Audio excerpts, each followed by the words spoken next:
As the warmer months approach, many of us have our sights set on the great outdoors, but that also means the inevitable encounter with bugs. Joining us now is Dr. Teresa Steckler, an extension specialist in commercial agriculture with the University of Illinois. Dr. Steckler, thank you so much for coming on to the show.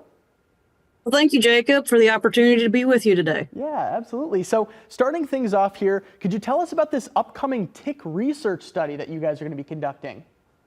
Yeah, we are trying to employ people across the state of Illinois to collect ticks and send them in to the INH lab on campus, and we will identify the tick and in the future look for different diseases. This is to help us understand the movement of these ticks and also the presence of diseases in different counties across the state.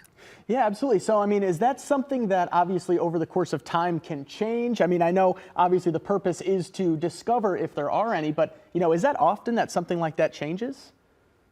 Well, yes, actually, we are seeing the migration of ticks that have historically been along, like the Gulf Coast tick that has been much further south. We have the Lone Star tick, and now we have the new tick, the Asian longhorn tick. And so we are trying to assess its dissemination in Illinois and their associated diseases. And it just helps the medical community to understand what diseases are in their locale. Yeah, absolutely. And then obviously, community members, like we've talked about, can help contribute to this project. So how can they help out? The easiest way to contribute is when you yourself or your family, pets, go to a park, go to any place in the state of Illinois, and you check yourself for ticks, put those ticks in a Ziploc bag and label that. We do have a website where you can actually have more information on what information we want to collect, but then those ticks get sent to the lab there on campus. And then we ID them, and if you want, we will let you know what we found out. Yeah, certainly very interesting. And then this is something that I was not aware was very common, but communities sometimes can have their own tick monitoring program. That's pretty common, I suppose? I didn't realize it either till I looked it up on tickreport.com, and apparently it is.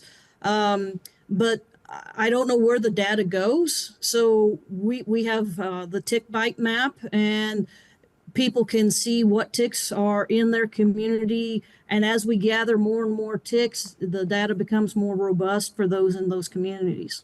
Yeah, absolutely. And then last question here for you, Doctor. For those who do wish to head out to that event next week, what information should they know?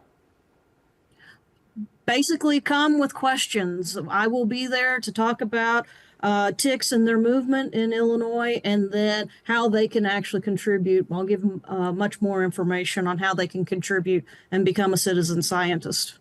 Yeah, absolutely. Certainly some awesome stuff. I know we're going to have some more information on our website as well, but you guys can check out University of Illinois Extension as well. But that is all the time that we have for our interview today. Dr. Steckler, thank you so much again for coming out of the show. Thank you very much for your time. Yes, thank you.